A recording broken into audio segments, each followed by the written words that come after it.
도둑놈의 피가 어디 가겠니? 평생 그 죄 네 몸으로 갚아. 청담동 한복판 샹들리에 아래서 샴페인 잔이 부딪히며 웃음이 터졌습니다. 하지만 그 화려한 무대 뒤 진짜 명품을 만든 여자는 이름도 없이 낡은 재봉틀 앞에 쪼그려 앉아 와인 얼룩을 문지르고 있었죠. 세상을 경탄시킨 모든 걸작은 사실 그녀의 짓무른 손끝에서 태어났지만 찬사와 박수는 전부 시어머니의 가짜 명성 위로 쏟아졌습니다. 20년 전 아버지를 도둑으로 만든 거짓 서류 한 장으로 목줄을 쥔 시어머니는 이제 며느리의 이용 가치가 끝나자 폐물 도둑이라는 누명을 씌워 집 밖으로 내던집니다.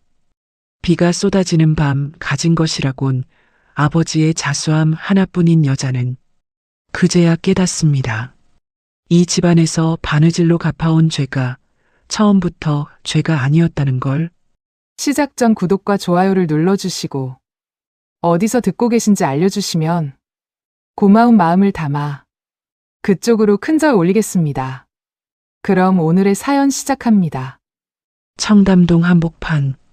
한복 브랜드 강가에 신작 발표회가 열리고 있었습니다. 행사장 안은 샴페인 향과 꽃향기로 가득했어요. 샹들리에 아래로 업계 인사들과 귀빈들이 모여들었죠. 카메라 플래시가 쉴 새 없이 터지면서 환하게 빛났습니다. 그 화려한 조명 아래 경희는 없었어요. 45살 경희는 행사장 가장 구석진 공간에 웅크리고 있었습니다. 낡은 재봉틀 앞에 쪼그려 앉아 귀빈들의 해진 옷을 수선하고 있었죠. 땀이 이마를 타고 흘러내렸지만 닦을 틈도 없었어요. 바늘을 움직이는 그녀의 등은 조명 밖 어둠에 묻혀 있었습니다. 지나가던 하객 하나가 경희를 힐끗 봤어요. 저 사람 누구예요?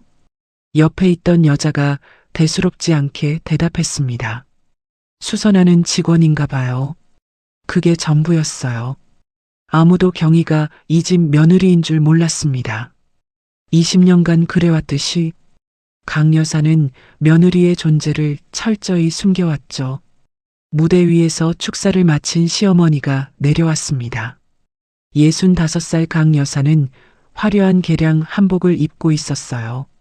그녀는 샴페인 잔을 든 채 하객들 사이를 누비며 인사를 받았죠. 업계의 거물, 전통 자수의 명장, 모든 찬사가 그녀에게 쏟아졌습니다. 역시 강 여사님, 이번 작품도 정말 대단하세요. 손끝에서 예술이 탄생하는 거죠. 강 여사는 우아하게 미소 지으며 고개를 숙였어요. 겸손한 척, 품위 있는 척, 완벽한 연기였습니다. 그러다 강 여사의 시선이 구석으로 향했어요. 웅크린 경희를 발견한 그녀의 눈빛이 차갑게 변했습니다. 하지만 입가의 미소는 그대로였죠.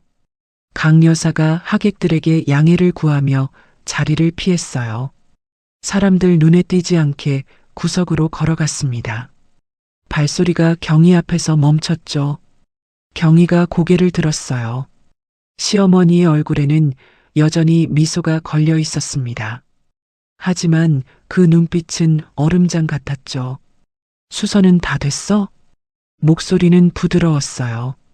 주변에서 들으면 그냥 직원에게 말 거는 것처럼 보였을 겁니다. 네, 어머님. 거의 다. 어머님이라고 부르지 마. 강 여사가 경희의 손목을 잡았어요. 아무도 보지 않는 걸 확인하고는 손바닥을 뒤집었습니다. 굳은 살이 겹겹이 박힌 손이 드러났죠. 징그러워. 낮은 목소리로 속삭였어요. 미소는 그대로 유지한 채 도둑질하던 내 아비 손이랑 똑같아. 경희의 얼굴이 창백하게 질렸습니다. 20년 전 돌아가신 아버지, 누명을 쓴 채 세상을 떠난 아버지를 모욕하는 말이었어요. 어머님, 아버지는 도둑이 아니에요. 아직도 그 소리야? 강 여사가 코웃음을 쳤어요. 여전히 미소를 유지한 채로. 멀리서 보면 다정하게 대화하는 것처럼 보였을 겁니다. 증거가 있잖아. 내 아버지가 우리 집안 비법을 훔쳤다는 거. 그 죗값을 내가 갚는 거야, 평생. 경희의 눈에 눈물이 고였어요. 하지만 울면 안 됐습니다. 울면 더 심해진다는 걸 20년 동안 뼈저리게 배웠죠. 그때 웨이터가 레드와인을 들고 지나갔어요. 강 여사가 그 잔을 받아들었습니다. 어머. 강 여사가 경희 쪽으로 몸을 돌렸어요. 그리고 손이 미끄러지듯 기울어졌습니다. 붉은 와인이 쏟아졌어요. 경희의 하얀 앞치마 위로 붉은 액체가 퍼졌습니다. 가슴팍을 적시고 치마를 타고 흘러내렸죠. 어머, 미안해요. 손이 미끄러졌네. 강 여사의 목소리는 놀란 척 연기하고 있었어요. 하지만 눈빛은 웃고 있었습니다. 완벽한 사고로 위장한 모욕이었죠. 주변에서 몇 명이 돌아봤어요. 괜찮으세요? 어머, 저런. 강 여사가 손수건을 꺼내며 호들갑을 떨었습니다. 미안해요. 내가 닦아줄게. 그러면서 경희의 귀에 대고 속삭였어요. 아무도 듣지 못하게. 더러운 것은 더러운 걸로 닦는 거야. 경희의 손이 떨렸습니다. 주먹을 꽉 쥐었지만 아무 말도 할 수 없었어요. 빨리 가서 닦아.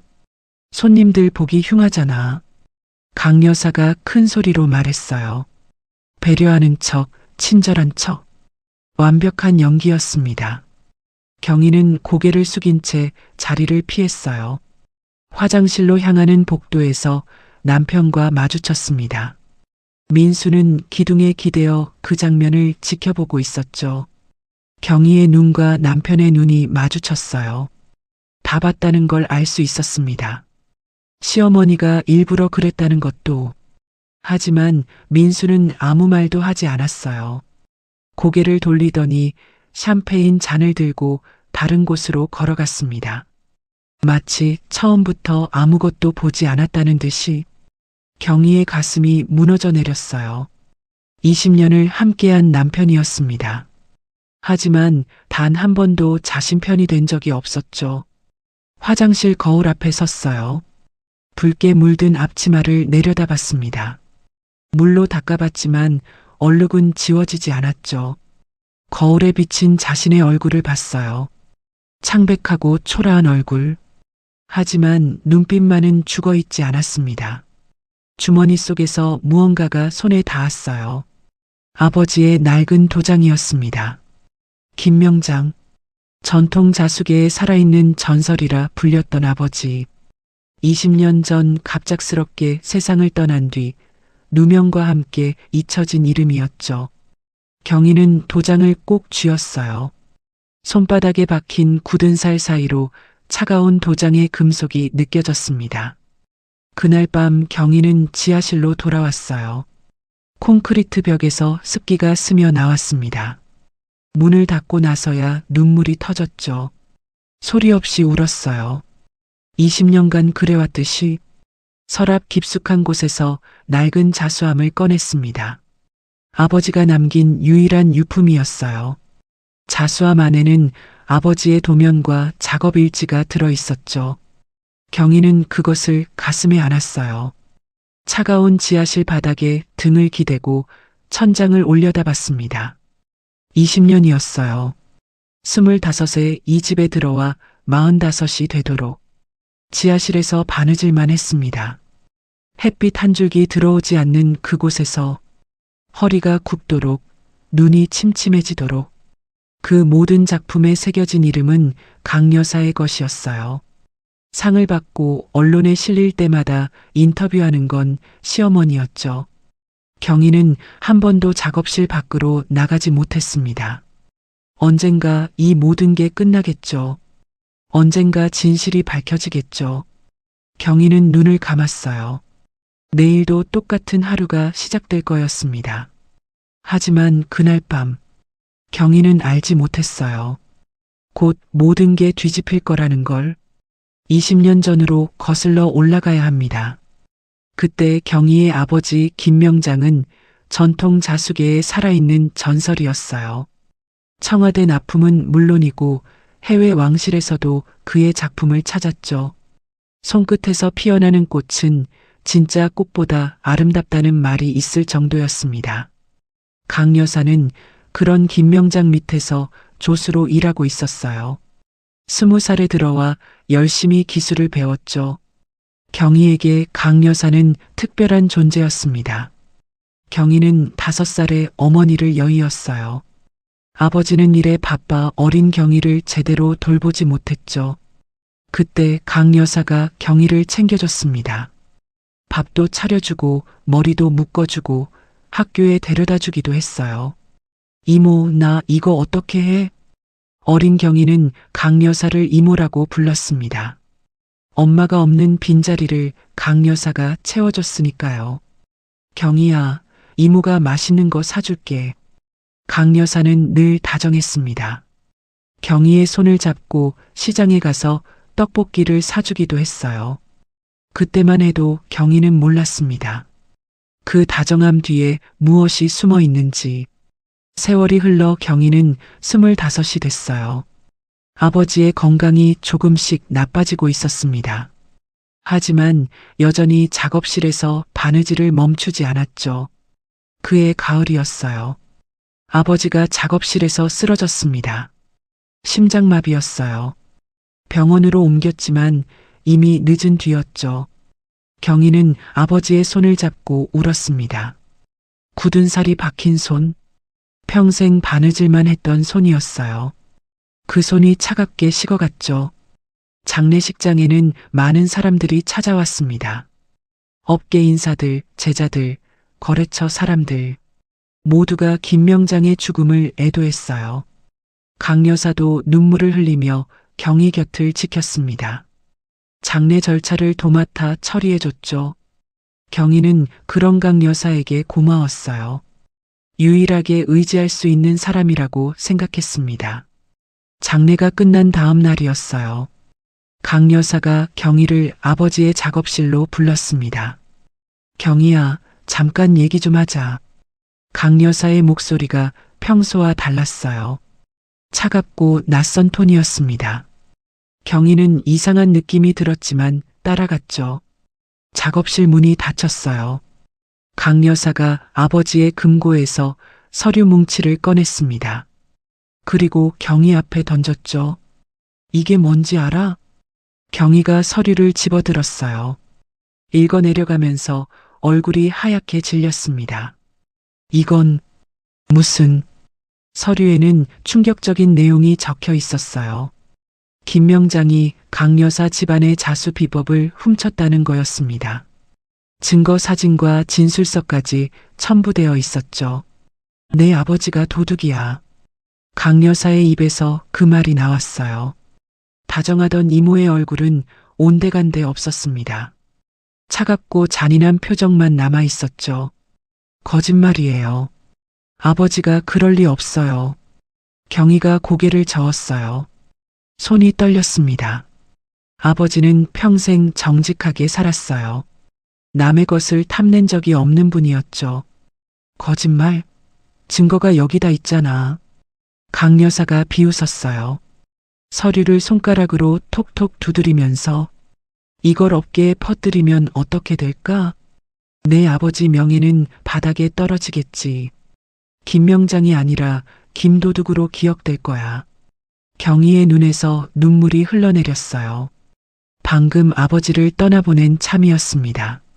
그런데 그 아버지의 명예까지 더럽히겠다니. 왜 이러세요, 이모? 이모. 강 여사가 코웃음을 쳤어요. 내가 언제 내 이모였어? 난 그냥 기회를 노린 거야. 20살부터 내 아버지 기술을 배우려고 얼마나 비위를 맞췄는데. 경희는 귀를 의심했어요. 20년 넘게 가족처럼 지낸 사람이었습니다. 그게 전부 연기였다니.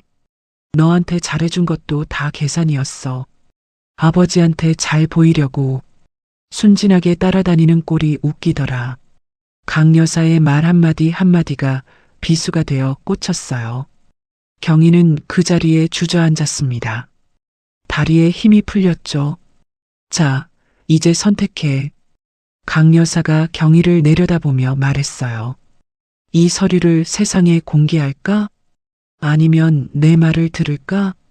경희가 고개를 들었어요. 눈물로 범벅이 된 얼굴이었습니다. 뭘 원하세요? 간단해. 강 여사가 웃었어요. 잔인한 미소였습니다. 내 아들이랑 결혼해. 그리고 평생 내 밑에서 일해. 내 아버지 기술로. 경희는 할 말을 잃었어요. 결혼이라니. 강 여사의 아들 민수는 몇 번 본 적이 있었습니다. 경희에게 관심도 없던 사람이었죠. 싫으면 말고. 강 여사가 서류를 집어들었어요. 난 당장 기자들한테 뿌릴 수 있어. 내 아버지 묘 앞에 기자들 몰려들면 재밌겠다. 안 돼요. 경희가 외쳤어요. 아버지의 명예만큼은 지켜야 했습니다. 방금 눈을 감으신 아버지. 평생 자수에 바친 그 삶을 도둑으로 기억되게 할 수는 없었어요. 하겠어요. 할게요. 경희가 무릎을 꿇었습니다. 아버지의 영정이 놓인 방향을 향해. 제발 아버지 명예만은. 좋아. 강 여사가 경희의 턱을 잡아 올렸어요. 눈을 똑바로 들여다보며 말했습니다. 대신 한 가지 명심해. 넌 이제부터 내 며느리가 아니야. 내 소유물이야. 그렇게 경희의 삶은 끝났어요. 25의 나이에. 결혼식은 조촐하게 치러졌습니다. 강 여사는 며느리가 몸이 약하다며 하객들 앞에 세우지 않았어요. 경희는 방에 갇힌 채 결혼식이 끝나기를 기다렸죠. 그날부터 경희의 거처는 지하실이 됐어요. 햇빛 한 줄기 들어오지 않는 곳. 축축한 콘크리트 벽과 형광등 불빛만 있는 그곳에서 경희는 새벽부터 밤까지 자수를 놓았습니다. 강 여사는 그 작품에 자신의 이름을 새겨 팔았어요. 상을 받고 언론에 실릴 때마다 인터뷰하는 건 시어머니였죠. 이 작품은 제 혼을 담았습니다. 그 말을 들을 때마다 경희는 이를 악물었어요. 하지만 아무 말도 할 수 없었습니다. 아버지의 명예가 볼모로 잡혀 있었으니까요. 남편 민수는 아내에게 관심이 없었어요. 지하실에서 뭘 하든 상관하지 않았죠. 가끔 마주쳐도 눈인사조차 없었습니다. 그렇게 20년이 흘렀어요. 경희의 손에는 굳은 살이 겹겹이 쌓였습니다. 눈가에는 잔주름이 깊게 패였죠. 허리는 오랜 작업으로 굽어졌고 햇빛을 보지 못한 피부는 창백하게 변해 있었어요. 하지만 그녀의 눈빛만은 여전히 살아 있었습니다. 지하실 서랍 깊숙한 곳, 아버지가 남긴 낡은 자수함 안에 경희만 아는 무언가가 숨겨져 있었어요. 그건 아버지의 진짜 작업 일지였습니다. 강 여사가 위조한 서류보다 훨씬 오래된 아버지가 직접 쓴 기록이었죠. 경희는 그것을 20년간 지켜왔어요. 언젠가 진실을 밝힐 날을 위해. 그날이 언제인지는 몰랐습니다. 하지만 반드시 오리라고 믿었어요. 20년의 세월, 20년의 모욕, 20년의 인내. 그게 헛되지 않을 날이 오리라고. 그날 밤 경희는 자수함을 꺼내 들었어요. 아버지의 도장을 손에 쥐고 중얼거렸습니다. 아버지, 조금만 더 기다려주세요. 대답은 없지만 아버지가 지켜보고 있다고. 경희는 믿고 있었습니다. 하지만 그녀는 아직 몰랐어요. 운명이 곧 찾아올 거라는 걸. 20년이 지나자 경희의 몸은 한계에 다다랐습니다. 가장 먼저 눈이 나빠졌어요. 지하실의 어둠 속에서 가는 실을 꿰매느라 시력이 급격히 떨어진 거죠. 바늘길을 찾는데 시간이 걸리기 시작했어요. 예전에는 눈 감고도 꿰 수 있었는데 이제는 한참을 들여다봐야 겨우 실이 들어갔습니다. 자수의 정교함도 예전 같지 않았어요. 손끝이 떨려서 선이 미세하게 흔들렸죠. 경희 자신도 그걸 알고 있었습니다. 어느 날 시어머니가 지하실로 내려왔어요. 경희가 작업하는 모습을 한참 지켜보더니 혀를 찼습니다. 쯧쯧, 이게 뭐야? 강 여사가 경희의 작품을 집어들었어요. 형광등 불빛에 비춰보며 고개를 저었죠. 선이 왜 이래? 삐뚤삐뚤하잖아. 죄송합니다, 어머님. 요즘 눈이 좀... 눈? 강 여사가 경희를 내려다봤어요. 마치 망가진 도구를 바라보는 눈이었습니다. 쓸모가 떨어진 물건을 보는 표정이었죠. 20년 부려먹었더니 이제 고장이 났나 보네. 그 말에 경희의 가슴이 철렁 내려앉았어요. 20년간 노예처럼 일했는데 고장이라니. 다시 잘할 수 있어요. 시간을 좀 주시면. 시간? 강 여사가 비웃었어요. 내가 느려지는 동안 주문은 밀리고 있어. 쓸모없는 건 버려야지. 그 말을 남기고 시어머니는 올라갔습니다. 경희는 멍하니 그 뒷모습을 바라봤어요. 버린다는 게 무슨 뜻인지 아직은 몰랐습니다. 며칠 뒤 집안이 시끄러워졌어요. 위층에서 고함 소리가 들렸습니다. 경희가 지하실 문을 열고 올라가 봤죠. 거실에 경찰이 와 있었어요. 강 여사가 눈물을 흘리며 울부짖고 있었습니다. 20년을 믿고 살았는데 어떻게 이럴 수가 있어요. 경희는 무슨 상황인지 몰랐어요. 경찰이 경희를 보더니 다가왔습니다. 김경애 씨 맞으시죠? 네, 그런데 무슨 일이? 안방 장롱에서 고가의 폐물이 사라졌다는 신고가 들어왔습니다. 경희는 어리둥절했어요. 폐물이라니.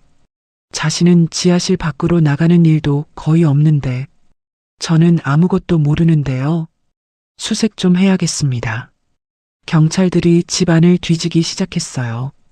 그리고 얼마 지나지 않아 경희의 지하실 작업대 서랍에서 폐물이 발견됐습니다. 여기 있네요. 경찰이 반짝이는 목걸이와 귀걸이를 꺼내 들었어요. 경희는 한 번도 본 적 없는 물건이었습니다. 저건 제가 넣은 게 아니에요. 경희가 다급하게 말했어요. 하지만 강 여사가 달려와 비명을 질렀습니다. 저것 봐요, 경찰 아저씨. 제가 뭘 했어요. 전현이 범인이라고요. 전현. 20년간 며느리로 살았는데 그 입에서 나온 말은 범인이었어요. 어머님, 저 정말 아니에요. 경희가 억울함을 호소했어요. 누가 그곳에 넣어두었는지 알 수 있었습니다. 시어머니밖에 없었죠. 피는 못 속여. 강 여사가 이웃들이 다 듣도록 큰 소리로 말했어요. 도둑놈의 딸이 결국 본색을 드러냈네.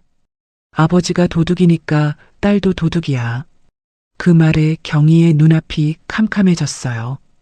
돌아가신 아버지까지 모욕하는 말이었습니다.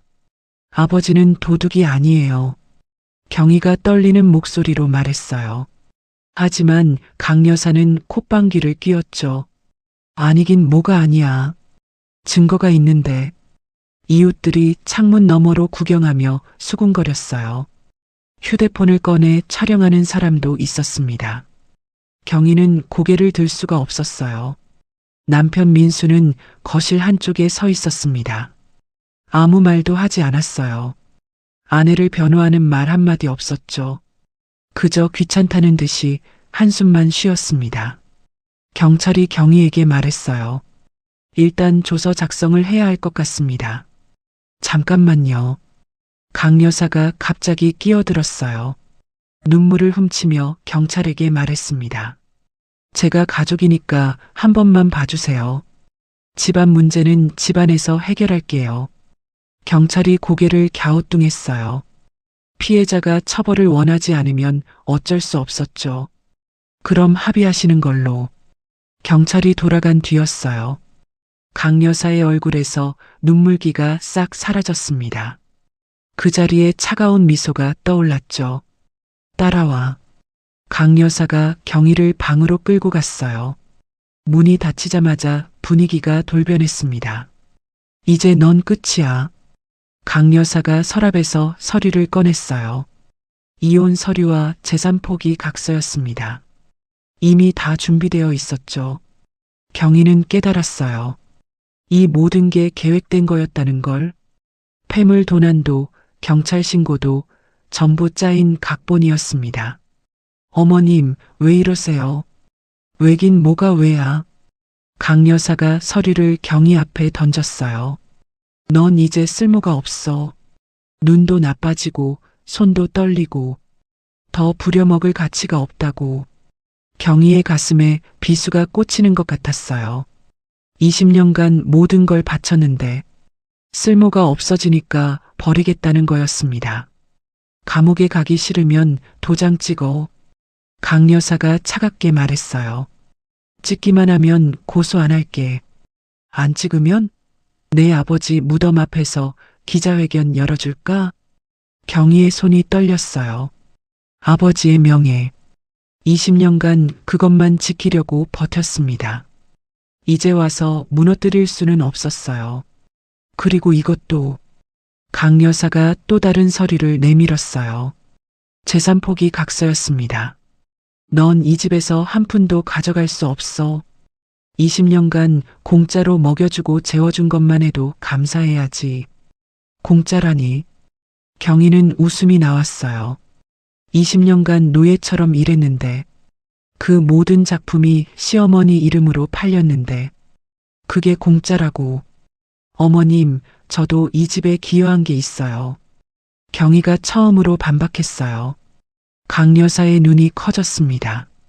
뭐, 내가 뭘 기여했는데? 그 작품들이요. 상 받은 것들, 언론에 나온 것들, 다 제가 만든 거잖아요. 순간 강 여사의 손이 날아왔어요. 경희의 뺨을 강타했습니다. 머리가 옆으로 꺾이면서 눈앞에 불꽃이 튀었죠. 내가 만들었다고? 강 여사가 이를 악물었어요. 증거가 어딨어? 내 이름이 어디 있냐고. 다 내 이름으로 되어 있잖아. 한 번 더 손이 날아왔어요. 반대쪽 뺨이 부어올랐습니다. 찍어. 당장. 강 여사가 경희의 머리채를 잡고 서류 앞으로 끌어당겼어요. 인주가 놓여 있었습니다. 경희는 눈물을 흘리며 도장을 찍었어요.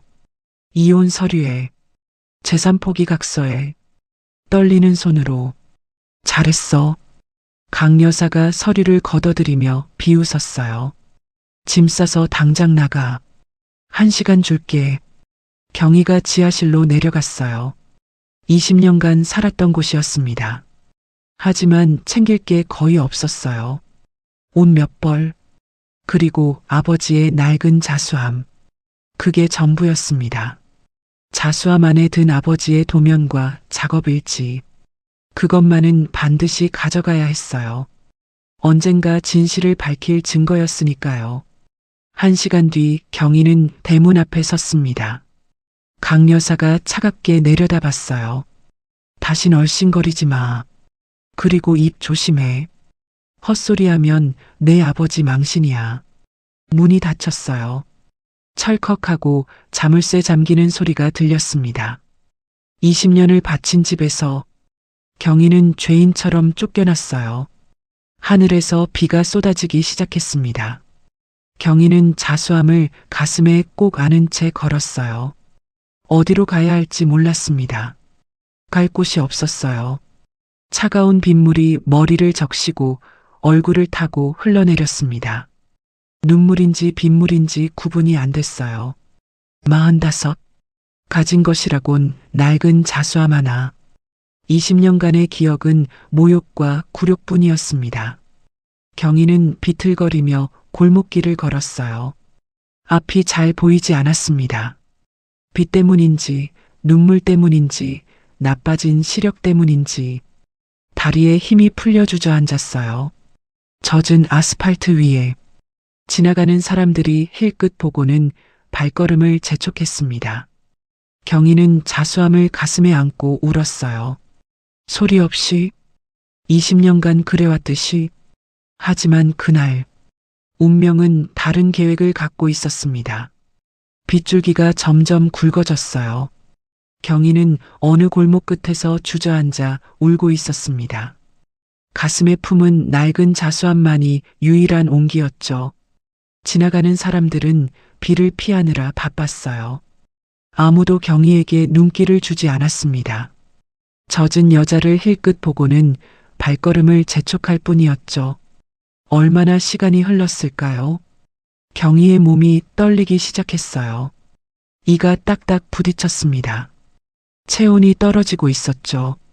그때 낡은 트럭 한 대가 경희 앞에 멈췄어요.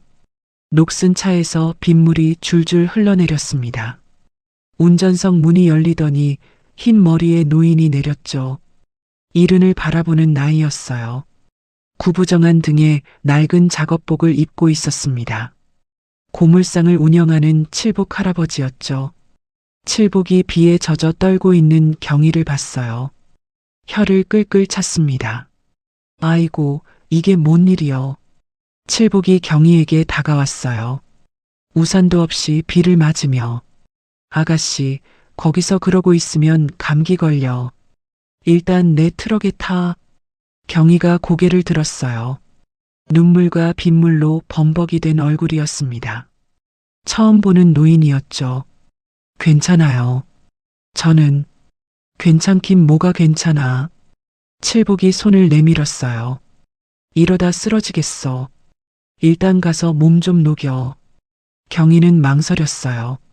낯선 사람의 손을 잡아도 되는 걸까? 하지만 갈 곳이 없었습니다. 이대로 있다가는 정말 쓰러질 것 같았죠. 경희가 떨리는 손으로 칠복의 손을 잡았어요. 거칠고 투박한 손이었습니다. 하지만 따뜻했죠. 트럭에 올라타자 칠복이 히터를 틀었어요. 따뜻한 바람이 경희의 젖은 옷을 말리기 시작했습니다. 일단 내 창고로 가자. 거기서 옷 말리고. 칠복이 트럭을 출발시켰어요.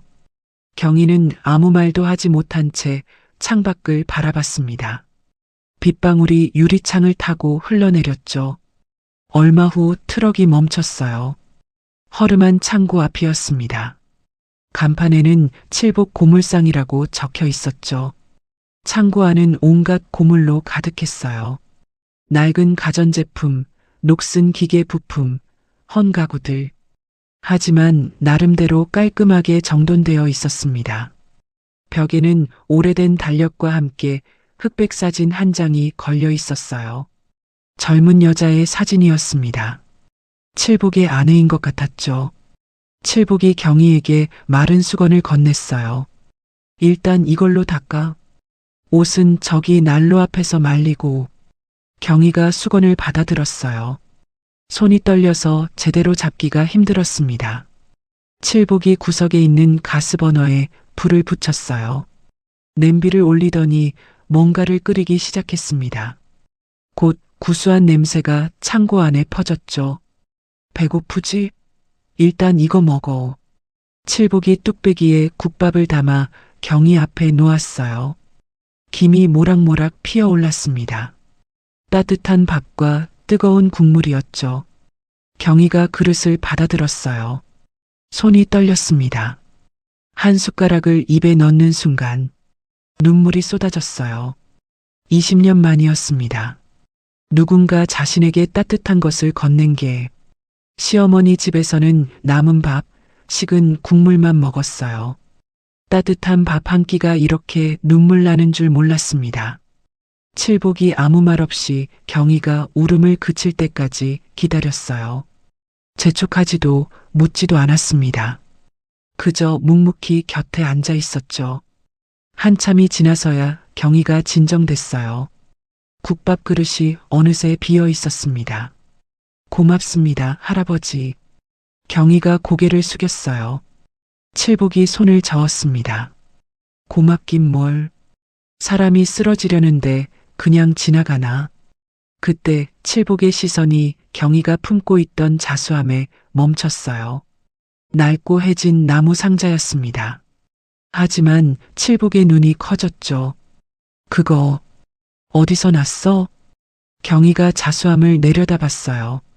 아버지 유품이에요. 아버지? 칠복이 자수함을 자세히 들여다봤어요. 그러더니 갑자기 눈시울을 붉혔습니다. 이 도장, 김명장 도장 아니요? 경희가 놀랐어요. 아버지를 아는 사람이었습니다. 아버지를 아세요? 알다마다. 칠복이 벽에 걸린 흑백 사진을 바라봤어요. 젊은 여자의 사진이었습니다. 저게 내 마누라요. 35에 병으로 갔어. 경희가 사진을 바라봤어요. 환하게 웃고 있는 젊은 여자였습니다. 마누라가 떠날 때 수의가 필요했어. 근데 나는 돈이 없었지. 고물상이 뭐 돈이 되나. 칠복의 목소리가 떨렸어요. 그때 김명장이 소문을 듣고 찾아왔어. 밤새 수의를 지어줬지. 한 푼도 안 받고. 경희의 눈에 눈물이 고였어요. 아버지다운 일이었습니다. 늘 어려운 사람을 도왔던 아버지. 그 수의가 얼마나 고왔는지 몰라. 마누라가 그거 입고 갔어. 꽃처럼 예쁜 수에 입고. 칠복이 눈물을 훔쳤어요. 나는 그 은혜를 평생 못 잊었어. 갚을 길이 없었지. 김명장은 벌써 돌아가셨다 하고. 경희가 고개를 숙였어요. 아버지의 따뜻함이 이렇게 남아 있었습니다. 근데 아가씨가 김명장 딸이요? 네, 저 김경희예요. 칠복이 경희의 손을 덥석 잡았어요. 세상에 이런 인연이 있나? 은인의 딸을 이렇게 만나다니. 경희가 울음을 터뜨렸어요. 20년간 도둑의 딸이라고 손가락질 받았습니다.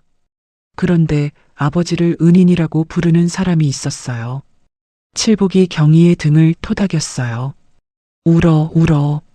실컷 울어. 경희는 오랜만에 마음껏 울었습니다. 소리내어 울었어요.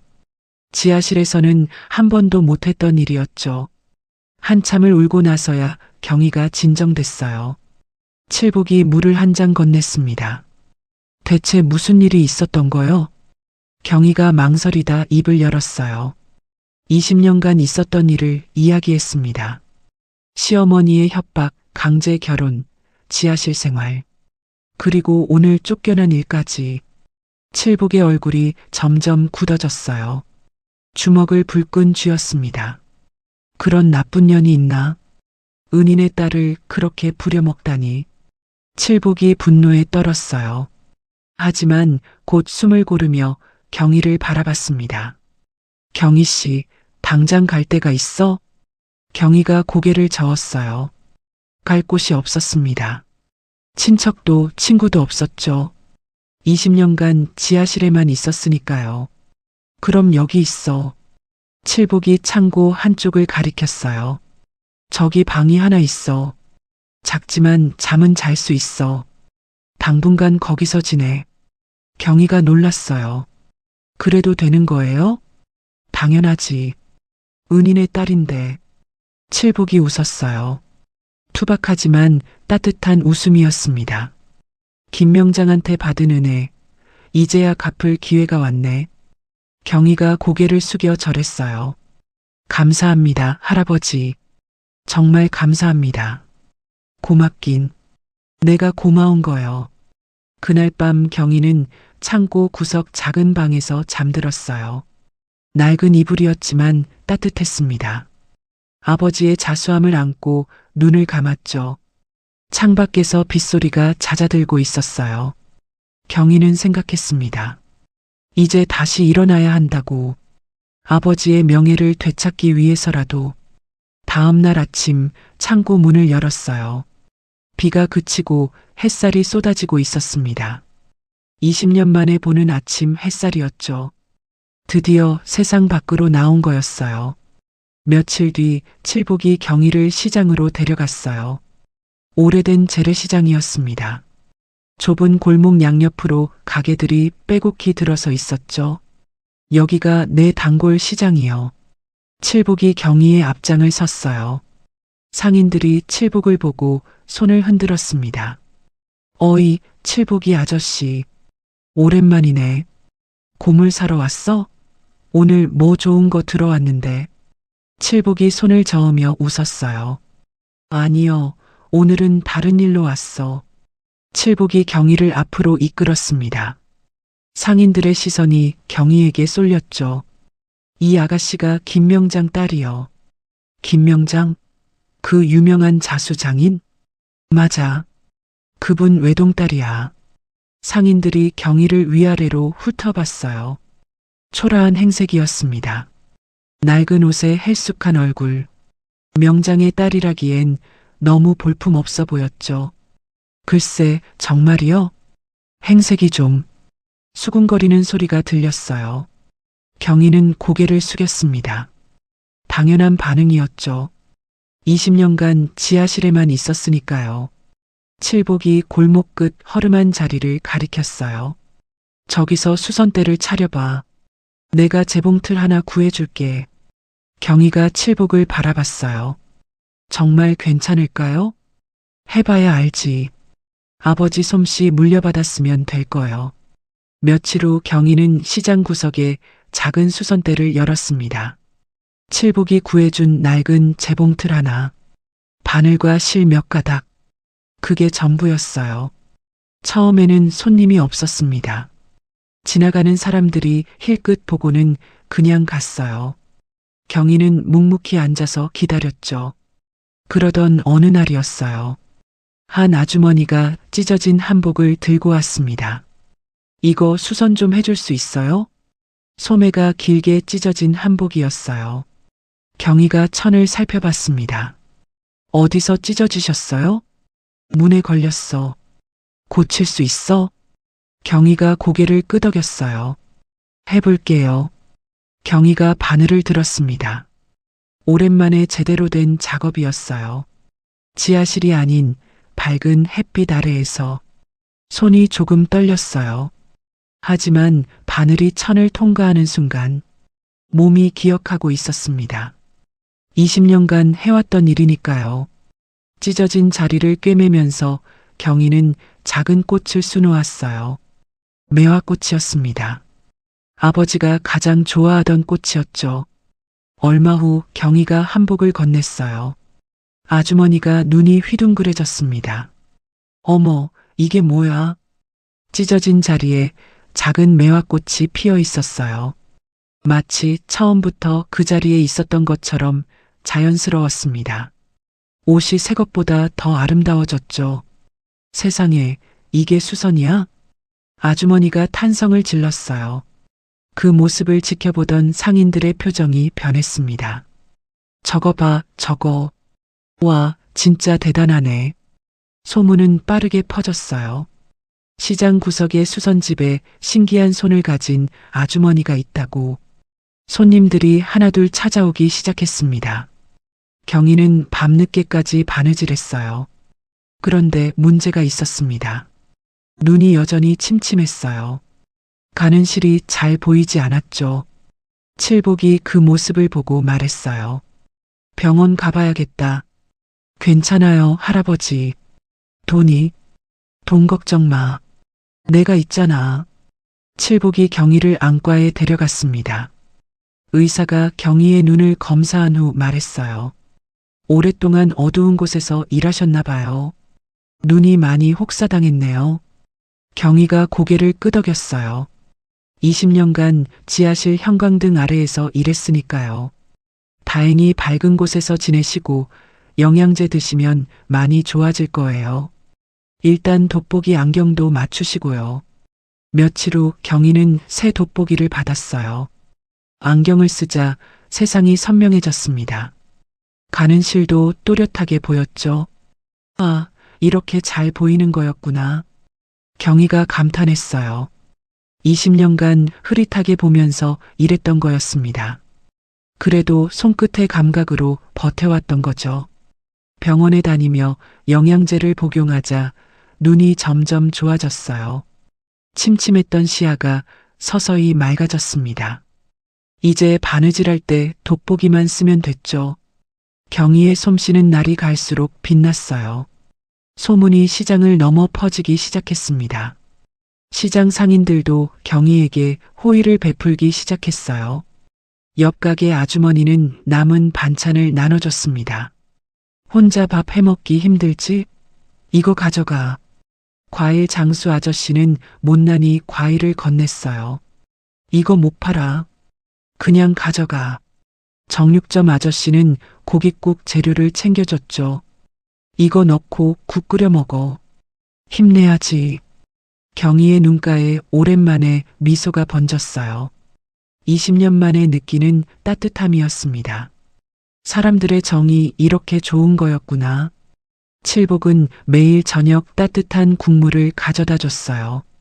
경희가 일하는 모습을 지켜보다가 문득 눈시울을 붉혔습니다. 김명장이 살아계셨으면 좋아하셨을 텐데. 경희가 바느질을 멈추고 칠복을 바라봤어요. 할아버지, 고마워요. 정말로. 고맙긴. 나야말로 고맙지. 칠복이 웃었어요. 투박하지만 따뜻한 웃음이었습니다. 한편 강 여사는 경희가 시장에서 수선대를 차렸다는 소식을 들었어요. 신복이 보고했죠. 사모님, 경희가 재래시장에서 일하고 있답니다. 강 여사가 코웃음을 쳤어요. 천한 것이 결국 제자리를 찾아갔네. 시장 바닥에서 수선이나 하고 있다니. 하지만 속으로는 불안했습니다. 경희의 실력을 누구보다 잘 알았으니까요. 20년간 자신의 명성을 만들어준 그 손이었죠. 동태를 계속 살펴. 강 여사가 명령했어요. 수상한 움직임 있으면 바로 보고해. 그 사이 경희의 명성은 조금씩 퍼져나갔어요. 어느 날 한 여성이 고급 한복을 들고 찾아왔습니다. 옷차림부터 달랐어요. 청담동 귀부인 같았죠. 여기가 수선 잘한다는 데 맞죠? 경희가 고개를 끄덕였어요. 무엇을 도와드릴까요? 여성이 한복을 내밀었습니다. 이거 강가 브랜드에서 샀는데요. 마감이 엉성해서 실밥이 다 보여요. 이 가격 주고 샀는데 이럴 수가 있나요? 경희가 한복을 받아들었어요. 안감을 살펴봤습니다. 손이 멈췄죠. 이 바느질은 경희가 아는 솜씨가 아니었어요.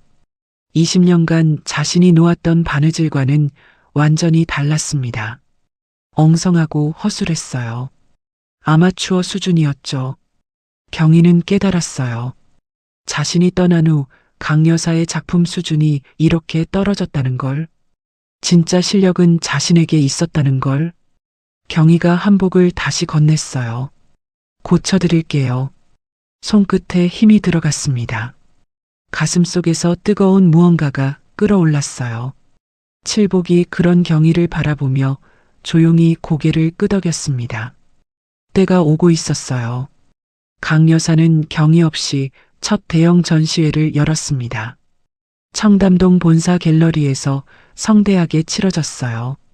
업계 인사들과 언론사 기자들이 몰려들었죠. 샹들리에 아래로 화려한 조명이 쏟아졌어요. 새 컬렉션이 벽면을 따라 전시되어 있었습니다. 강 여사는 여유롭게 웃으며 인사를 받았어요. 하지만 속으로는 불안했습니다. 전시된 작품들은 새로 고용한 직원들이 만든 것이었죠. 경희가 없이 처음 선보이는 작품들이었어요. 손님들이 작품 앞으로 다가갔어요. 그런데 분위기가 이상하게 흘러갔습니다. 한 귀부인이 자수를 자세히 들여다봤어요. 눈살을 찌푸렸습니다. 옆에 있던 다른 손님도 고개를 갸우뚱했죠. 어머, 자수가 이렇게 엉성했나? 그러게요. 예전 작품은 안감까지 완벽했는데 수군거리는 소리가 여기저기서 들려왔어요. 강 여사의 얼굴이 굳어졌습니다. 귀부인이 안감을 뒤집어 살펴봤어요. 고개를 절레절레 저었습니다. 실밥이 보여요. 이런 마감은 처음이에요. 실력이 떨어진 거 아니에요? 솔직히 말씀해 보세요. 귀부인이 차갑게 웃었어요. 그 말에 주변이 조용해졌습니다. 손님들의 시선이 일제히 강 여사에게 쏠렸죠. 강 여사의 얼굴이 흑빛으로 변했어요. 전시회는 참담하게 끝났어요. 손님들은 하나둘 자리를 떴습니다. 대기업과 준비하던 대형 계약도 보류됐죠. 품질을 다시 검토해야겠습니다. 상대 측 담당자가 차갑게 말하고 돌아섰어요. 강 여사는 아무 말도 할 수 없었습니다. 사무실로 돌아온 강 여사는 분노를 터뜨렸어요. 책상 위에 서류들을 쓸어버렸습니다. 이게 뭐야, 이게. 새로 고용한 직원들이 만든 샘플을 바닥에 내던졌어요. 이딴 걸 작품이라고 내놨어? 직원들이 고개를 숙인 채 떨었어요. 아무도 대답하지 못했습니다. 강 여사는 그제야 깨달았어요. 20년간 자신의 명성을 만든 건 경희의 손이었다는 걸. 진짜 실력은 지하실에 있었다는 걸요. 그날 밤 민수가 술에 취해 들어왔어요. 비틀거리며 소파에 쓰러졌습니다. 술 냄새가 진동했죠. 민수야. 강 여사가 소리쳤어요. 이 상황에 술이야? 대책을 내놔. 민수가 힘없이 중얼거렸어요. 대책이요? 제가 뭘 어떡해요. 내가 그년을 잡아뒀어야지. 강 여사가 악을 썼지만 민수는 이미 코를 골고 있었어요. 무능한 아들에게 기대할 건 없었습니다. 직접 움직여야 했죠. 며칠 후 강 여사가 시장을 찾았어요. 검은 선글라스에 고급 코트 차림이었습니다. 시장 골목에 어울리지 않는 모습이었죠. 경희의 수선대 앞에 멈춰 섰어요. 경희가 고개를 들었습니다. 두 사람의 눈이 마주쳤죠.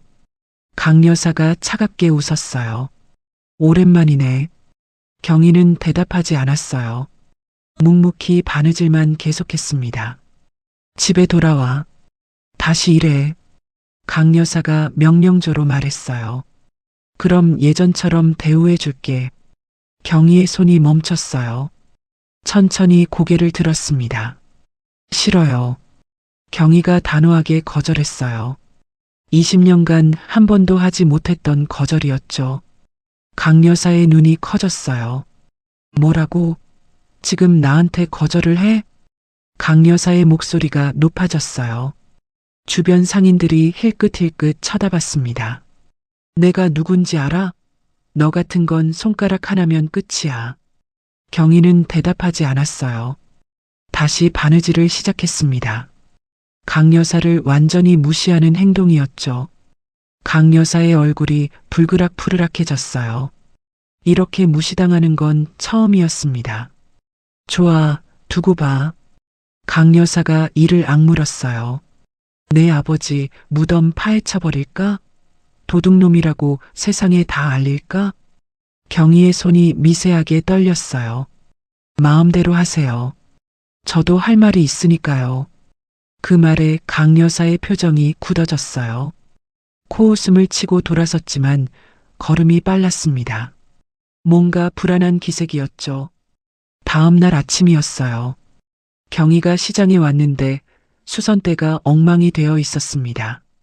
재봉틀이 부서져 있었어요. 천들이 찢겨서 바닥에 널브러져 있었죠. 바늘과 실이 사방에 흩어져 있었습니다.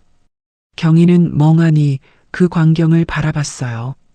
다리에 힘이 풀렸습니다. 수선대 앞에 험상궂은 산에 셋이 서 있었어요. 팔짱을 끼고 경희를 내려다보고 있었죠. 강 여사님이 전화라더라. 사내 중 하나가 비웃으며 말했습니다. 얌전히 돌아오래. 안 그러면 다음엔 사람이 다친대. 경희는 바닥에 흩어진 바늘과 실을 바라봤어요. 주먹을 꽉 쥐었습니다. 손톱이 손바닥에 박힐 정도로 세게요. 시장 상인들은 겁에 질려 멀찍이 지켜보고 있었어요. 아무도 나서지 못했습니다. 사내들의 기세가 너무 험악했죠. 그때 트럭 소리가 들렸어요. 칠복이 트럭에서 뛰어내리더니 사내들 앞에 당당히 섰습니다. 이게 뭔 짓이요? 칠복이 소리쳤어요. 뭐야, 이 영감탱이는. 사내가 비웃었어요. 꺼져. 상관없는 일이야. 하지만 칠복의 눈빛은 흔들리지 않았습니다. 이 시장에서 30년을 버틴 사람이었죠. 겁먹을 사람이 아니었어요. 상관없긴. 여기가 어딘 줄 알아? 칠복이 한 발 앞으로 나섰어요. 내 시장이요. 30년 동안 지켜온 곳이라고. 그때 상인들이 하나둘 모여들기 시작했어요. 칠복이 먼저 움직이자 용기를 낸 거였습니다. 정육점 아저씨가 앞치마를 두른 채 나왔어요. 철물점 주인도 연장을 든 채 다가왔죠. 생선가게 아주머니, 과일가게 할머니까지 상인들이 하나둘 칠복 뒤에 섰어요. 우리 시장에서 행패야? 정육점 아저씨가 낮게 말했어요. 여기가 만만해 보여? 사내들의 표정이 변했습니다. 분위기가 심상치 않았어요. 처음엔 겁먹은 상인들이었는데 이젠 눈빛이 달랐죠. 에이, 귀찮게. 가자. 사내 하나가 뒤로 물러섰어요. 사내들이 슬금슬금 물러났습니다. 골목 끝에서 지켜보던 강 여사도 이를 갈며 돌아섰어요. 상인들이 경희에게 다가왔어요. 괜찮아, 경희야? 다친 데 없어? 경희는 고개를 끄덕이며 눈물이 핑 돌았어요. 고마워요. 다들 정말 고마워요. 칠복이 경희 곁에 섰습니다. 부서진 재봉틀을 내려다봤어요. 재봉틀은 내가 다시 구해줄게. 걱정 마. 경희가 바닥에 흩어진 바늘을 주우려고 몸을 숙였어요. 그때 한 바늘이 손에 잡혔습니다. 아버지가 쓰시던 바늘이었죠. 다행히 부러지지 않았어요. 경희는 그 바늘을 꼭 쥐었어요. 천천히 일어나 강 여사가 사라진 골목을 바라봤습니다. 눈빛이 차갑게 빛났죠. 이제 참을 이유가 없었어요. 강 여사가 먼저 선을 넘었습니다. 칠복이 다가와 경희의 어깨를 두드렸어요. 때가 됐어. 이제 움직여야지.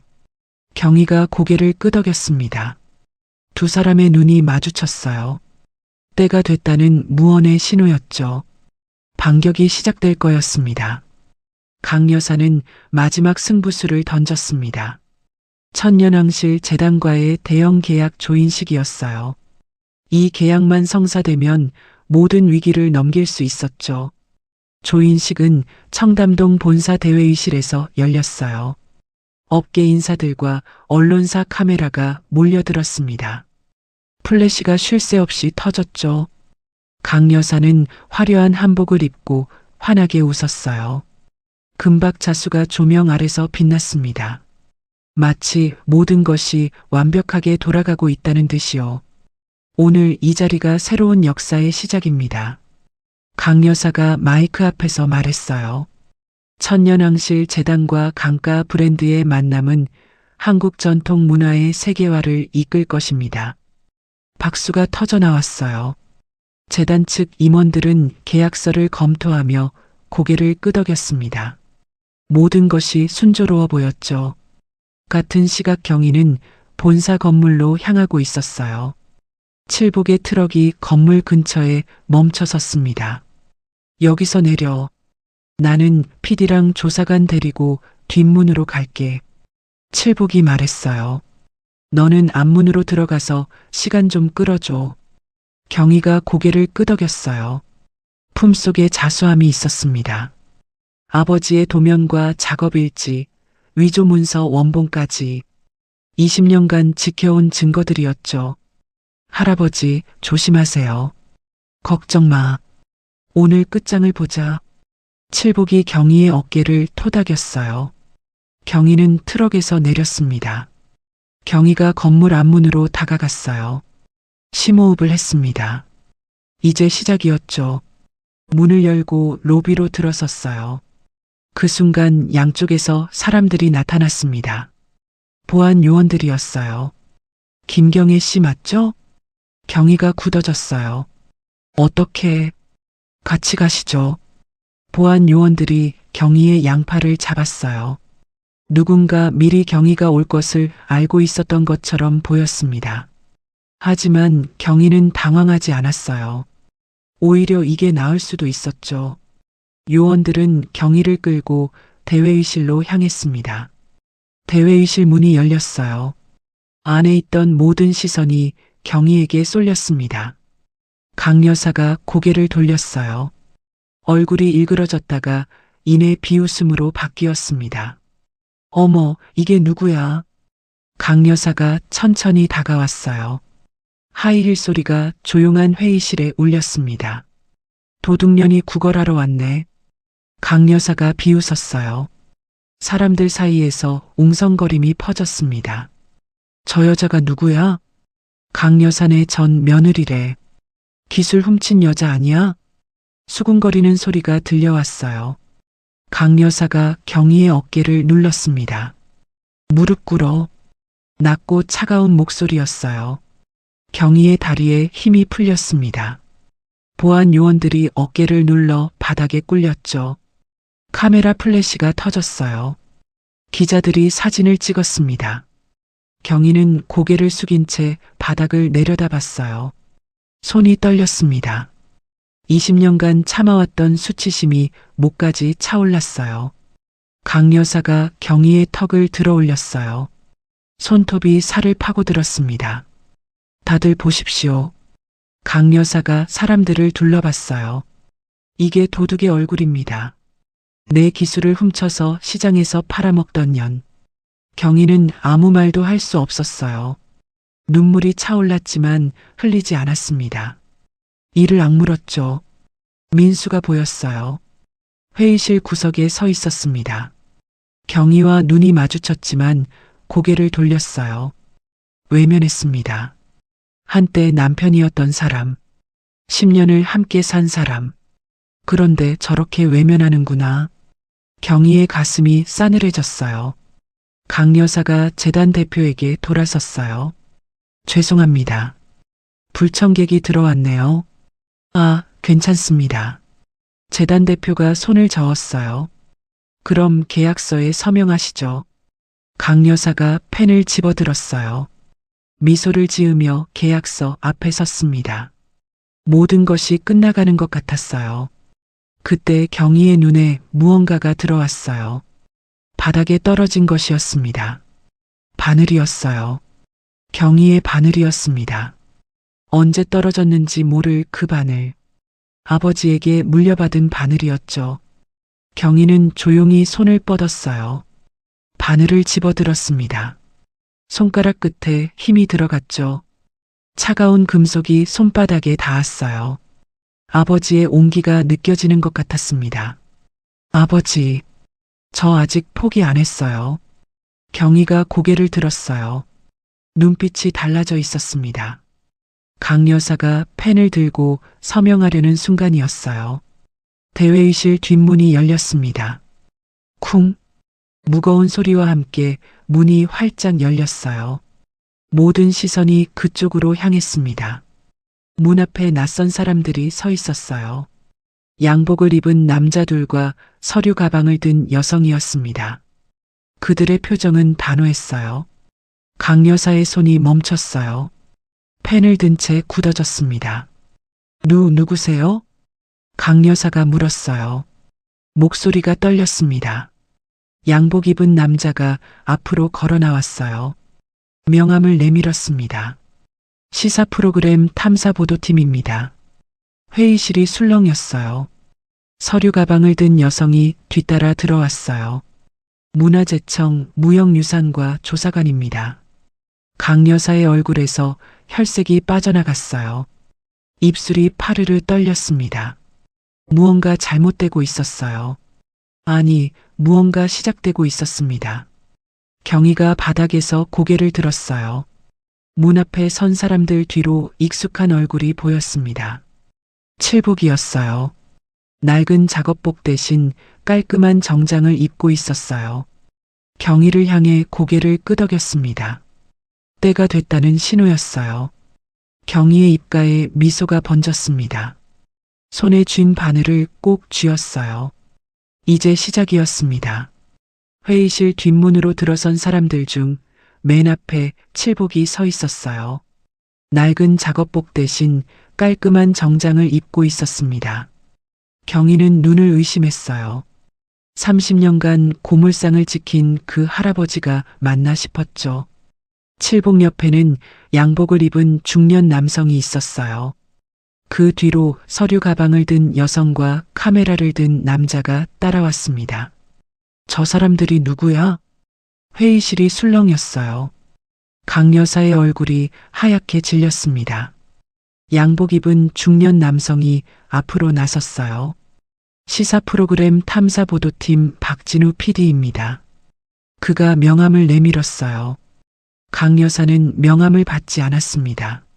손이 떨리고 있었죠. 박진우 PD. 그는 김명장의 마지막 제자였어요. 20년 전 스승이 억울하게 세상을 떠난 후 언론계로 들어갔습니다. 스승의 억울한 죽음을 잊지 못하고 있던 사람이었죠. 서류 가방을 든 여성이 뒤따라 들어왔어요. 문화재청 무형유산과 조사관 이수진입니다. 그녀의 표정은 단호했어요. 공무 수행 중이라는 게 느껴졌습니다. 칠복이 지난 몇 주간 발로 뛰며 찾아낸 사람들이었어요. 시장에서 고물상을 하면서 쌓아온 인맥, 김명장과의 인연을 기억하는 사람들, 그들을 하나하나 찾아다녔던 거였죠. 카메라맨이 촬영을 시작했어요. 빨간 불이 켜졌습니다. 강 여사의 얼굴이 더욱 창백해졌어요. 이게 뭔 짓이야? 강 여사가 소리쳤어요. 여긴 사유지야. 당장 나가. 하지만 아무도 움직이지 않았어요. 박진우 PD가 차분하게 말했습니다. 공익 제보가 들어왔습니다. 확인이 필요합니다. 그 순간 경희가 천천히 일어섰어요. 아무도 그녀를 막지 못했습니다. 보안 요원들도 멍하니 서 있었죠. 경희는 품속에서 낡은 자수함을 꺼냈어요. 나무 상자에 세월의 흔적이 묻어 있었습니다. 쫓겨날 때 품에 안고 나온 아버지의 유품이었어요. 20년간 강 여사 몰래 지켜온 것이었죠. 이게 뭐야? 강 여사가 자수함을 노려봤어요. 눈이 흔들렸습니다. 경희가 자수함을 열었어요. 안에는 누렇게 바랜 종이들이 들어 있었습니다. 아버지가 직접 그린 작품 도면들이에요. 경희가 종이를 꺼냈어요. 섬세한 자수 문양이 연필로 그려져 있었습니다. 그리고 이건 작업 일지예요. 낡은 공책이었어요. 아버지의 필체가 빼곡히 적혀 있었습니다. 작업 날짜와 내용이 상세하게 기록되어 있었죠. 도면에 찍힌 날짜를 보세요. 경희가 종이를 들어 보였어요. 1994년 3월 15일. 강 여사가 명장 행세를 시작하기 10년 전이었습니다. 회의실이 술렁였어요. 사람들이 수군거리기 시작했습니다. 10년 전이라고? 그럼 강 여사 작품이 아니란 거야? 경희가 또 다른 서류 봉투를 꺼냈어요. 누런 봉투 안에 문서들이 들어 있었습니다.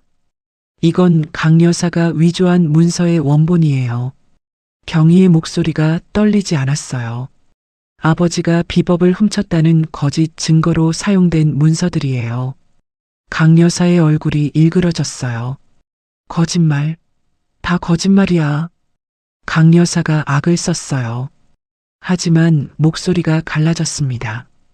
경희는 문서들을 조사관에게 건넸어요. 손이 떨리지 않았습니다. 20년을 기다린 순간이었죠. 문화재청 조사관이 서류를 받아 검토했어요. 한 장 한 장 꼼꼼히 살펴봤습니다. 그녀의 표정이 점점 굳어졌어요. 이건 조사관이 중얼거렸어요.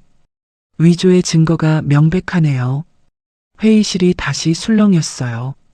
카메라 플래시가 쉴 새 없이 터졌습니다. 조사관이 고개를 들었어요. 이 자리에서 공식 조사 개시를 선언합니다. 그 말에 재단 측 임원들이 자리에서 일어났어요. 잠깐만요. 이게 무슨 상황입니까? 재단 대표가 물었어요. 조사가 끝날 때까지 계약은 보류하겠습니다. 임원들이 서류를 챙기기 시작했어요. 강 여사가 다급하게 다가갔습니다. 잠깐만요. 이건 다 오해예요. 오해인지 아닌지는 조사 결과가 말해주겠죠. 재단 대표가 차갑게 말하고 돌아섰어요. 임원들이 하나둘 회의실을 빠져나갔습니다. 안 돼. 이 계약은 성사돼야 해. 강 여사가 소리쳤어요. 하지만 아무도 귀 기울이지 않았습니다. 그녀의 목소리는 점점 갈라졌어요. 기자들의 카메라 플래시가 쉴 새 없이 터졌어요. 강 여사의 일그러진 얼굴이 찍혔습니다. 내일 뉴스에 나갈 장면들이었죠. 민수가 보였어요. 벽에 등을 기대고 서 있다가 슬그머니 움직였습니다. 뒷문 쪽으로 걸어갔어요. 아무도 모르게 회의실을 빠져나가려는 거였죠. 경희는 그 뒷모습을 보았어요. 한때 남편이었던 사람, 10년을 함께 산 사람. 하지만 아무런 감정이 들지 않았어요. 미움도 원망도 없었습니다. 이미 오래전에 정리된 사람이었죠. 칠복이 경희 곁으로 다가왔어요. 그의 눈가에 눈물이 맺혀 있었습니다. 경희야. 칠복이 떨리는 목소리로 말했어요. 김 명장님이 하늘에서 보고 계실 거야. 경희의 눈에도 눈물이 차올랐어요. 할아버지 덕분이에요. 경희가 칠복의 손을 잡았어요. 할아버지가 아니었으면 못했어요. 칠복이 고개를 저었어요. 나는 그냥 김 명장님한테 받은 은혜를 갚은 거야. 칠복의 눈에서 눈물이 흘러내렸어요. 20년 전에 못 지켜드려서 미안했어. 이제야 갚는다. 경희가 칠복을 꼭 안았어요. 두 사람 모두 울고 있었습니다. 드디어 시작이었어요. 20년간 묻혀있던 진실이 세상 밖으로 나오기 시작했습니다. 회의실 창문으로 햇살이 쏟아져 들어왔어요. 오래된 먼지가 빗속에서 반짝였습니다. 경희는 손에 쥔 아버지의 자수함을 내려다봤어요. 나무 표면에 아버지의 손때가 묻어 있었습니다. 아버지, 드디어 진실이 밝혀지고 있어요. 조금만 더 기다려주세요. 경희가 속으로 말했어요. 입가에 미소가 번졌습니다. 이제 끝이 보이고 있었어요. 일주일 뒤였어요. 시사 프로그램 탐사보도가 전국에 방송됐습니다. 저녁 9시 수많은 가정의 텔레비전에서 같은 화면이 흘러나왔어요. 오늘 저희가 공개할 내용은 업계를 뒤흔들 폭탄입니다. 진행자의 목소리가 거실마다 울려 퍼졌어요. 경희는 칠복의 창고에서 작은 텔레비전을 바라보고 있었습니다. 낡은 의자에 앉아 화면을 응시했어요. 손에는 아버지의 다리미를 꼭 쥐고 있었죠. 화면에 지하실이 나왔어요. 경희가 20년간 갇혀있던 그곳. 곰팡이 핀 벽과 창문 없는 작업실이 적나라하게 드러났습니다. 형광등 불빛 아래 낡은 재봉틀이 보였어요. 이곳이 명품 한복이 탄생한 현장입니다. 진행자가 말했어요. 강가 브랜드의 모든 작품이 이 지하실에서 만들어졌습니다.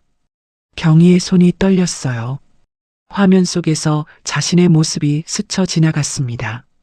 숨죽여 바느질하던 모습, 새벽까지 등불 아래 쪼그려 앉았던 모습, 제작진이 두 작품을 나란히 놓았어요. 강 여사가 직접 만들었다는 최근작과 20년 전 작품. 전문가가 화면에 등장했어요. 바느질 패턴이 완전히 달라요. 전문가가 돋보기로 자수를 가리켰습니다. 이건 같은 사람이 만든 게 아닙니다. 최근 작품은 조잡해요. 다른 전문가도 고개를 끄덕였어요. 명장 수준이 아닙니다. 누군가 대신 만들어줬던 거죠. 화면이 바뀌었어요. 김 명장의 옛 제자가 인터뷰에 나왔습니다. 저는 김 명장님 밑에서 3년간 배웠어요. 제자의 눈에 눈물이 맺혀 있었어요. 강 여사는 명장님 옆에서 잔심부름만 했습니다. 목소리가 떨렸어요. 그런데 명장님이 돌아가시자마자 모든 기술을 자기 것이라고 했어요. 경희가 입술을 깨물었어요. 아버지의 이름이 20년 만에 세상에 불리고 있었습니다. 김 명장의 딸 김경희 씨는 20년간 강 여사의 지하실에서 일했습니다. 진행자가 말했어요. 강제 노동, 급여 착취, 그리고 허위 누명까지. 진행자가 고개를 저었어요. 현대판 노예라고밖에 표현할 수 없습니다. 경희의 눈에서 눈물이 흘러내렸어요. 20년 동안 아무도 몰라줬던 진실. 세상이 드디어 알게 되는 거였죠. 칠복이 경희 옆에 앉아 있었어요. 아무 말 없이 경희의 등을 토닥였습니다. 방송이 끝나자마자 인터넷이 들끓었어요. 실시간 검색어 1위에 강 여사 이름이 올랐습니다. 댓글이 폭포처럼 쏟아졌죠. 이런 인간이 명장이었다고? 자격 박탈해라. 피해자 경희 씨 응원합니다. 힘내세요. 강 여사 감옥 가라. 20년 형 받아라. 김 명장님 억울하게 돌아가셨는데 눈물 난다. 공유 버튼이 눌렸어요. 게시글이 전국으로 퍼져나갔습니다. 검찰이 움직였어요. 다음 날 강 여사를 사기와 명예훼손 혐의로 기소했습니다. 20년간의 노동 착취와 문서 위조 혐의도 추가됐죠. 강 여사는 피해자 김경희 씨에게 정당한 대가를 지불하지 않았습니다. 검사가 기자회견에서 말했어요. 허위 사실을 유포해 명예를 훼손한 혐의도 있습니다. 문화재청도 긴급 심의를 열었어요. 강 여사의 무형문화재 명장 자격을 박탈한다는 결정이 내려졌습니다. 자격심사 자체가 허위로 이뤄진 것입니다. 심의위원이 발표했어요. 명장 칭호를 회수합니다. 업계에서 쌓아온 명성이 하루아침에 무너졌어요. 청담동 매장 앞에는 다음 날부터 줄이 섰어요. 환불을 요구하는 고객들이었습니다. 명품이라며 3천만 원 받았잖아. 지하실에서 만든 옷에 이 돈을 받았어? 고객들이 분노했어요. 매장 유리창에 누군가 빨간 글씨를 써놓았습니다. 거짓말쟁이. 직원들은 하나둘 출근을 그만뒀어요. 전화도 받지 않았습니다. 거래처들도 계약 해지 통보를 보냈죠. 더 이상 거래할 수 없습니다. 브랜드 이미지에 타격이 큽니다. 하루아침에 제국이 무너지고 있었어요. 그 무렵 민수는 해외에 있었어요. 골프 여행을 다녀오는 중이었습니다. 비행기에서 내려 핸드폰을 켰죠. 알림이 쏟아졌어요. 뉴스 알림 메시지, 부재중 전화. 아오씨 이게 뭐야, 결국 터졌네. 민수가 기사를 훑어봤어요. 놀랍지 않았습니다. 언젠간 터질 거라고 생각했죠. 문제는 재산이었어요. 엄마 재산이 다 묶이면 자기도 끝이었습니다. 지금 빼돌려야 했어요. 민수는 부랴부랴 집으로 향했어요. 차 안에서 변호사에게 전화했습니다. 증여 서류 급하게 만들어주세요. 부동산이랑 주식 다요. 엄마 이름으로 된 재산을 자기 앞으로 넘기려는 속셈이었죠. 다음 날 민수가 어머니를 찾아갔어요. 손에 서류 봉투를 들고 있었습니다. 강 여사의 집 앞에는 기자들이 진을 치고 있었어요. 민수는 뒷문으로 들어갔습니다. 거실에 강 여사가 앉아 있었어요. 며칠 사이에 10년은 늙어 보였습니다. 눈밑이 푹 꺼지고 입술이 바짝 말라 있었죠. 엄마. 민수가 조심스럽게 다가갔어요. 왔어? 강 여사가 힘없이 말했어요. 민수가 봉투를 내밀었습니다. 이게 뭐야? 강 여사가 봉투를 받아 열었어요. 안에 든 서류를 꺼내봤습니다. 재산 증여 계약서. 강 여사의 눈이 커졌어요. 이게 무슨 짓이야? 엄마 재산 다 압류당하기 전에 제 앞으로 넘겨주세요. 민수가 눈을 피하며 말했어요. 청담동 건물이랑 주식이요.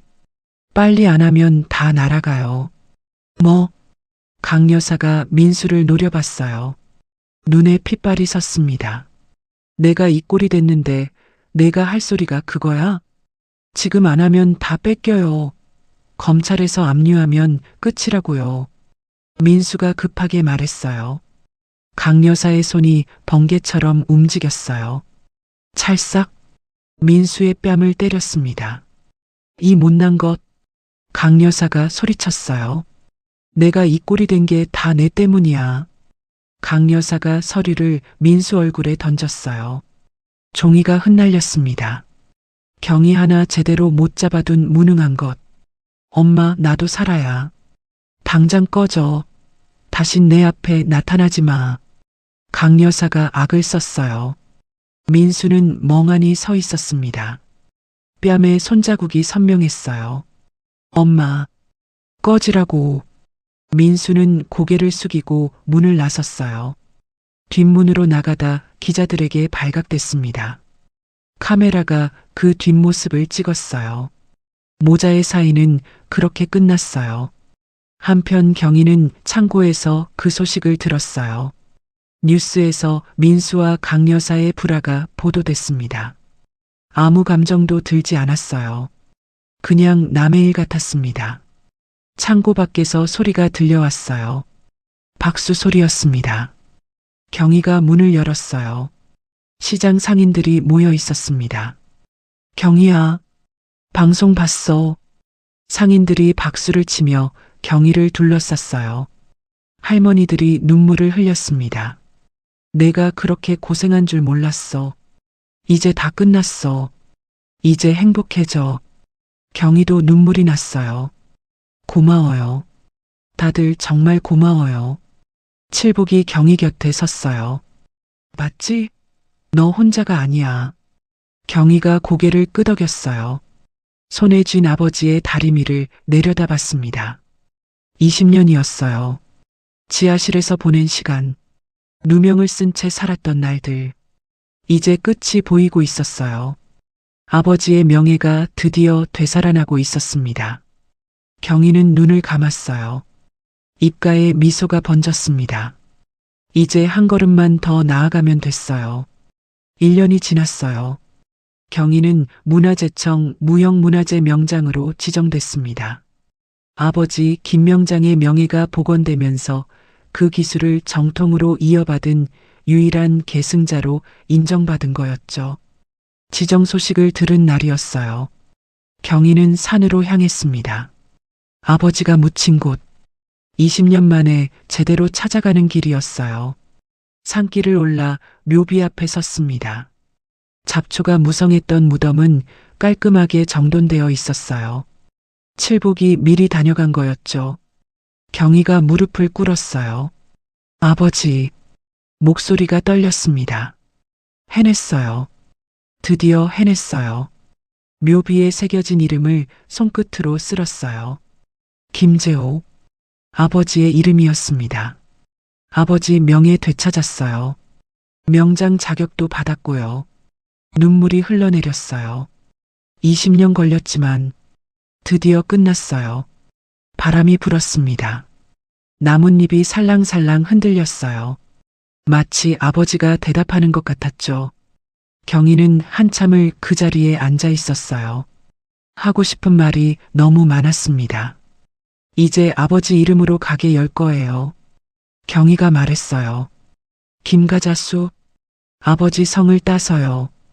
바람이 다시 불었습니다. 경희는 미소 지었어요. 한 달 뒤였어요. 시장 골목의 작은 수선대가 새롭게 단장됐습니다. 김가자수. 간판이 걸렸어요. 아버지의 이름을 그대로 이은 아틀리에였습니다. 개업식 날 아침이었어요. 경희가 가게 문을 열었습니다. 어머, 문 앞에 사람들이 가득했어요. 시장 상인들이 모두 모여 있었습니다. 축하해, 경희야. 드디어 내 가게다. 꽃다발이 쏟아졌어요. 떡과 과일이 쌓였습니다. 상인들이 하나씩 축하 인사를 건넸어요. 정육점 아저씨가 고기를 한 덩이 내밀었어요. 개업 선물이야. 맛있게 먹어. 철물점 주인도 연장 세트를 건넸습니다. 가게 수리할 일 있으면 불러. 생선 가게 아주머니가 경희 손을 잡았어요. 내가 이렇게 되니까 내가 다 기쁘다. 경희는 눈물이 핑 돌았어요. 고마워요. 정말 고마워요. 일일이 인사를 했습니다. 1년 전 자신을 지켜준 사람들이었어요. 깡패들 앞에 나섰던 사람들. 경희는 그 은혜를 잊지 않았죠. 자, 떡 먹자. 누군가 소리쳤어요. 잔치가 시작됐습니다. 경희는 처음으로 환하게 웃었어요. 마음 깊은 곳에서 우러나오는 웃음이었습니다. 칠복이 경희 옆에 섰어요. 그도 웃고 있었습니다. 김 명장님이 보시면 좋아하셨을 거야. 할아버지 덕분이에요. 경희가 칠복을 바라봤어요. 할아버지가 없었으면 여기까지 못 왔어요. 칠복이 고개를 저었어요. 나는 그냥 빚을 갚은 거야. 김 명장님한테 받은 은혜. 그래도요. 경희가 말했어요. 할아버지가 제 가족이에요. 이제 칠복의 눈이 커졌어요. 뭐, 아버지라고 불러도 될까요? 경희가 조심스럽게 물었어요. 칠복은 아무 말도 못했습니다. 입술이 떨렸어요. 눈가가 붉어졌습니다. 이 늙은이한테 칠복이 눈물을 훔쳤어요. 과분하다. 아니에요. 경희가 칠복의 손을 잡았어요. 할아버지가 제 아버지예요. 이제부터 칠복은 고개를 끄덕였어요. 말없이 눈물만 흘렸습니다. 두 사람은 그렇게 새로운 가족이 됐어요. 그 무렵 강 여사는 법정에 서 있었습니다. 피고인 강미자에게 징역 7년을 선고합니다. 판사의 목소리가 법정에 울려 퍼졌어요. 사기, 문서 위조, 노동 착취, 모든 혐의가 인정됐습니다. 강 여사가 벌떡 일어섰어요. 억울해요. 이건 음모예요. 조용히 하십시오. 판사가 말했어요. 하지만 강 여사는 멈추지 않았습니다. 내가 뭘 잘못했다고. 다 거짓말이야. 법정 경위들이 강 여사를 끌어냈어요. 그녀는 끝까지 소리쳤습니다. 하지만 아무도 귀 기울이지 않았죠. 한때 화려했던 청담동 매장은 폐점했어요. 간판이 철거됐습니다. 유리창에는 먼지가 쌓였죠. 민수는 재산을 정리한 뒤 어디론가 사라졌어요. 소문에 따르면 해외로 도피했다고 했습니다. 빚쟁이들을 피해 달아난 거였죠. 경희는 그 소식을 들었어요. 하지만 아무런 감정이 들지 않았습니다. 이미 정리된 과거였죠. 개업 후 첫 작품을 시작하는 날이었어요. 경희는 아침 일찍 가게 문을 열었습니다. 작업대 위에 새 천이 펼쳐져 있었어요. 순백의 비단이었습니다. 햇살을 받아 반짝였죠. 경희는 서랍에서 아버지의 다리미를 꺼냈어요. 낡고 닳았지만 여전히 따뜻한 온기가 느껴졌습니다. 다리미 위에 새 도장을 새겼어요. 김가자수, 경희의 도장이었습니다. 아버지의 도장 옆에 나란히 찍었어요. 두 개의 도장이 나란히 빛났습니다. 아버지와 딸, 스승과 제자, 20년의 세월을 건너 다시 만난 거였죠. 창밖으로 따스한 햇살이 쏟아졌어요. 20년간 보지 못했던 빛이었습니다. 지하실에는 없었던 빛. 경희는 바늘을 집어들었어요. 실을 깨었습니다. 새 천 위에 첫 바늘을 꽂았어요. 바늘 끝에서 새로운 이야기가 피어나기 시작했습니다. 비단 위로 꽃이 피어났어요. 아버지가 가르쳐준 문양이었습니다. 20년간 잊지 않고 간직한 기억이었죠. 한 땀 한 땀, 바느질이 이어졌어요. 경희의 눈에서 눈물이 흘러내렸습니다. 하지만 입가에는 미소가 번져 있었죠. 아버지, 저 이제 괜찮아요. 경희가 속으로 말했어요. 이제 제 길을 가볼게요. 아버지가 가르쳐 주신 그 길을요. 창밖에서 새소리가 들려왔어요. 봄이 오고 있었습니다. 비단길의 새로운 안주인. 경희의 이야기는 이제 막 시작이었어요. 오늘도 끝까지 이야기를 함께 해주셔서 감사합니다. 이야기에 공감되셨다면 댓글로 마음을 적어주세요. 구독과 좋아요 부탁드리며 오늘도 건강하고 행복한 하루 보내시길 바랍니다. 다음 이야기에서 다시 뵐게요.